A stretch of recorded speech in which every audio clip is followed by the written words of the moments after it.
Are you serious? I get influenced by a lot of dumb things and I usually always end up regretting it, but this is worth it. Go ahead and turn your curler on. You start to notice that your temperature will start to flash. Change your temperature. I usually do 180.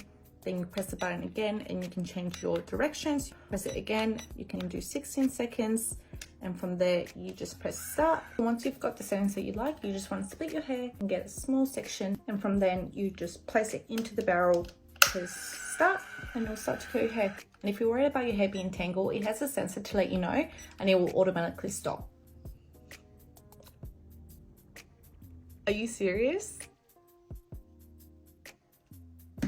This is amazing. Can you see that? I am obsessed. Look at these curls. This just became my new favorite thing. This curler does everything for you. It's wireless, it's automatic, and it's easy to take on the run. It's so easy to use. Just select, position, and you're ready to go.